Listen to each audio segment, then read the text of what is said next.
Hello అందరికీ, ఇదైతే నా ఛానల్లో సెకండ్ వీడియో. మీరు ఆల్రెడీ థంబ్‌నెయిల్ అయితే చూసేసి ఉంటారు. I just have a topic, నేను ఏం మాట్లాడాలి అని. కానీ I have not at all anything prepared. So baby bathing routine అనమాట. సో ఈ బేబీ బాతింగ్ రొటీన్కి సంబంధించి చాలా వరకు అందరూ ఒక మిత్తునైతే నమ్ముతుంటారు. అండ్ 100-90% పీపుల్ అదే మిత్ని ఫాలో అవుతుంటారు.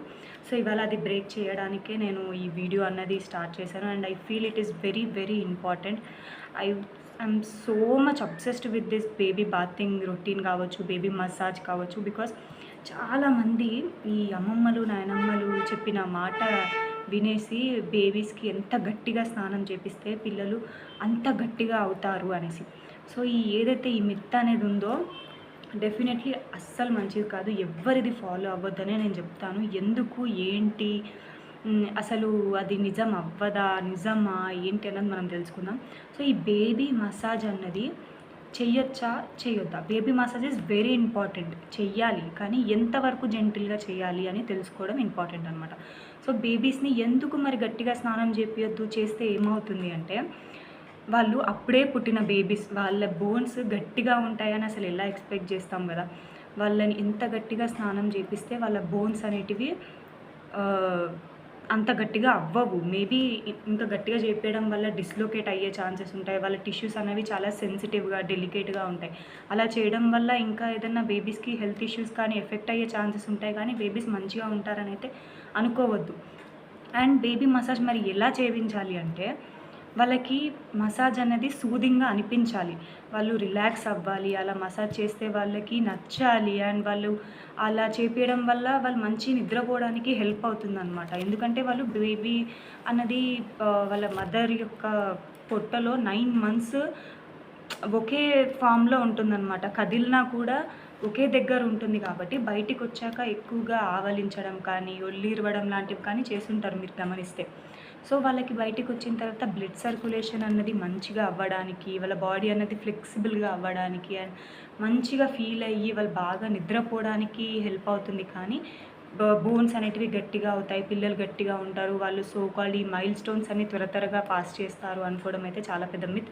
ఇది బ్రేక్ చేయకపోవడం వల్ల ఏమవుతుందంటే, ఇది ఇంకా ఇలా కంటిన్యూ అవుతూనే ఉంటుంది. మనం ఎలా అయితే మన గ్రాండ్ పేరెంట్స్ నుంచి, మన పేరెంట్స్ నుంచి తెలుసుకుంటున్నామో, మళ్ళీ మన పిల్లలకు కూడా ఇదే ఫాలో అన్నది అవుతుంటాం అనమాట. సో అది కరెక్ట్ కాదు. కాబట్టి ఇప్పుడున్న న్యూ జనరేషన్ మామ్స్, చదువుకున్న వాళ్ళు ఎవరైతే ఉన్నారో వాళ్ళు ఏం చేయాలంటే తెలుసుకొని వాళ్ళు ఇవన్నీ చేయడం ఆపేస్తే, సో దట్ నెక్స్ట్ జనరేషన్ వాళ్ళు ఇవన్నీ కంటిన్యూ చేయరు. అండ్ ఎవరైతే మనకి చెప్తున్నారో వాళ్ళకు కూడా మనం అర్థమయ్యేలా చెప్పాలి. బికాస్ వాళ్ళు చెప్పడం వల్ల మీరు కాకపోతే ఇంకొకరు వింటారు, ఇంకొకరి పైన వాళ్ళు అదే రుద్దుతారు. సో దట్ మనం వాళ్ళకు కూడా అర్థమయ్యేలా చెప్పాలి. లేకపోతే ఇంకా ఇది కంటిన్యూ అవుతూనే ఉంటుందన్నమాట.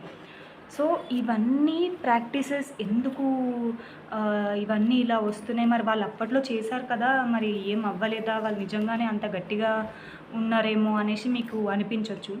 ఒకవేళ వాళ్ళు అనుకున్న మాటకి పిల్లలకి ఎంత గట్టిగా మసాజ్ చేపిస్తే అంత గట్టిగా ఉన్నారు అనేసి అనుకుంటే, ఇప్పుడు పిల్లలే గట్టిగా ఉండాలా? మరి ఒక ఏజ్ వచ్చిన తర్వాత కూడా గట్టిగా ఉండొచ్చు కదా. మరి ఇప్పుడు వాళ్ళు 30s 40s హిట్ అయ్యాక వాళ్ళకి ఎలాంటి హెల్త్ ఇష్యూస్ అనేటివి రాకుండా ఉంటున్నాయా? మరి చిన్నప్పుడు అంత మసాజ్ చేయించినందుకు, వాళ్ళంత గట్టిగా అయినప్పుడు.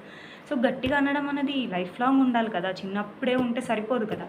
సో అది అస్సలు నమ్మొద్దు. అండ్ ఒక పీడియాట్రిషియన్ డాక్టర్స్ కూడా ఒక రీల్ చేయడం జరిగింది, నేను అది చూశాను. లైక్ ఒక వీడియో తను షేర్ చేసి మరీ చెప్పారు. ఏంటంటే, పిల్లల్ని ఒక వీడియోలో ఒక ఆవిడ చేపలు రాకినట్టే రాకుతుందనమాట సేమ్. సో డాక్టర్ ఏమన్నారంటే, తను చేపని ఎలా అయితే రాకుతున్నారో ఈమె బేబీకి ఎలా అయితే స్నానం చేపిస్తున్నారో రెండు ఆల్మోస్ట్ సేమ్ అనిపిస్తున్నాయి. సో అలా అయితే అసలు చేయొద్దు అనేసి డాక్టర్స్ కూడా ఆల్మోస్ట్ అవేర్నెస్ వీడియోస్ స్టార్ట్ చేస్తున్నారు. Even they also becoming influencers. వాళ్ళు కూడా ఇన్స్టాలోకి, యూట్యూబ్లోకి వచ్చి మరీ చెప్తున్నారు. బికాజ్ ఇలాంటి ఈ ఏన్షియన్ ప్రాక్టీసెస్ అన్నవి ఆగాలి కాబట్టే కదా వాళ్ళు కూడా ఈ అవేర్నెస్ అనేది స్టార్ట్ చేశారు. సో మనము తెలుసుకోవడం అనేది ఇంపార్టెంట్. ఎందుకంటే తెలుసుకోకపోవడం కూడా మన తప్పే అవుతుంది. తెలుసుకోవడం అనేది చాలా ఇంపార్టెంట్. తెలుసుకున్నది మళ్ళీ షేర్ చేయడం, వాళ్ళకి అర్థమయ్యేలా చెప్పడం అన్నది కూడా ఇంపార్టెంటే. సో మీరు విని మీ బేబీకి ఫాలో చేయకుండా ఉంటే సరిపోదు. మీరు ఎవరైతే అలా చేస్తున్నారో వాళ్ళకి చెప్పడం కూడా ఇంపార్టెంట్. అండ్ కొన్నిసార్లు బేబీస్కి మసాజ్ చేపిస్తుంటే బేబీస్ గట్టిగా ఏడుస్తుంటారు. అలా చేపియడం వల్ల వాళ్ళ పేరెంట్స్ కూడా అలా చూసి పాపం బాధపడుతుంటారు. మదర్స్ కూడా ఏడ్చేస్తుంటారు కొన్ని కొన్ని సినారియోస్‌లో. సో, ఎందుకు అంత బేబీస్‌ని ఇబ్బంది పెట్టి, పేరెంట్స్ ఇబ్బంది పడి, ఇలా ఈ పేరెంట్సే బేబీస్‌కి గనక మంచిగా స్నానం చేపిస్తే వాళ్ళ మధ్యలో బాండింగ్ కూడా బిల్డ్ అవుతుంది. మంచిగా బిల్డ్ అవుతుందనమాట. సో, ఇది కూడా ఒక రీజన్ బేబీస్‌కి మంచి మసాజ్, మంచి స్నానం పేరెంట్సే చేపియాలి అని చాలా వరకు ఏం చేస్తుంటారంటే వాళ్ళకి మసాజ్ రాదు, పిల్లలని ఎత్తుకోవడానికే భయపడి వేరే వాళ్ళకి డబ్బులిచ్చి మరీ చేపిస్తుంటారు. మా పిల్లల్ని ఇంకా హార్ష్‌గా చేయండి, గట్టిగా చేయండి అని చెప్పేసి.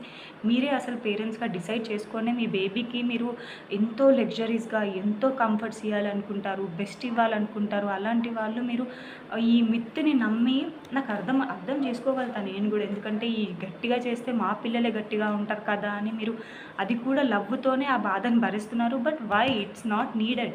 అది అసలు అవసరం లేదనమాట. సో, ఎవరైతే నా వీడియో చూసి ఖచ్చితంగా రిలేట్ అవుతున్నారో వాళ్ళు నాకు కమెంట్స్‌లో చెప్పండి. అండ్ ఎవరికైతే అర్థం అయ్యిందో వాళ్ళు కూడా చెప్పండి. ఎవరైతే ఇంతవరకు తెలియలేదు ఈ వీడియో చూసాక తెలుసుకున్నారో వాళ్ళు కూడా ప్లీజ్ నాకు కమెంట్స్‌లో చెప్పండి. సో దట్ నేను ఎంతో కొంత యూస్‌ఫుల్ ఇన్ఫర్మేషన్ అయితే షేర్ చేస్తున్నాను అన్న నమ్మకం నాకు కూడా వస్తుంది. సో దట్ నేను ఇంకొన్ని వీడియోస్ మంచివి చేయగలుగుతాను. I have lot of topics to talk about. And నేను చాలా వరకు ఈ బేబీస్ యొక్క మిత్స్ ఏవైతే ఉన్నాయో అవి నేను బ్రేక్ చేయాలనుకుంటున్నాను. ఇంట్లో చాలామంది డాక్టర్స్ ఆల్రెడీ వచ్చి చెప్తున్నారు. బట్ స్టిల్ ఇవి ఎంతవరకు రీచ్ అవుతున్నాయో తెలియదు కదా. మన వంతు ప్రయత్నం మనం చేయాలి. Because I'm also a new mom. నేను కూడా చెప్పడం వల్ల నాలాగా న్యూ మామ్స్ ఎవరైతే ఉన్నారో వాళ్ళు కూడా తెలుసుకుంటారు, రిలేట్ అవుతారు, ఇంకా ఎక్కువ అటాచ్మెంట్ అండ్ కనెక్ట్ అవుతారని చెప్పేసి నేను కూడా ట్రై చేస్తున్నాను. So it is very important. Please అర్థం చేసుకోండి. మసాజ్ అన్నది ఇంపార్టెంట్, కానీ ఎంతవరకు జెంటల్గా చేస్తున్నాం అన్నది మనం చూసుకోవాలి. And we as a parents choosing అన్నది మన చేతుల్లోనే ఉంటుంది. సో బేబీని ఎంత ప్రొటెక్టివ్గా మనం పెంచాలి, చూసుకోవాలి అనుకుంటాం. 9 మంత్స్ కష్టపడి మనం పెంచుతాం. పొట్టలో మంచి ఫుడ్ తీసుకొని, జాగ్రత్తలు తీసుకొని చేసి లాస్ట్కి బేబీ డెలివరీ అయిన తర్వాత మాత్రం అలాంటి హార్ష్ బిహేవియర్ చేసి బేబీని ఇబ్బంది పెట్టకుండా సో మనం అలా జాగ్రత్తలు తీసుకుందాం. సో ఈ వీడియో కనుక మీకు నచ్చితే ఖచ్చితంగా నా ఛానల్ని అయితే సబ్స్క్రైబ్ చేసుకోండి. మీ ఎంకరేజ్మెంట్ వల్లనే నేను ఫ్యూచర్ వీడియోస్ అనేటివి నాకు డిపెండ్ అయి ఉంటాయి. So okay then bye.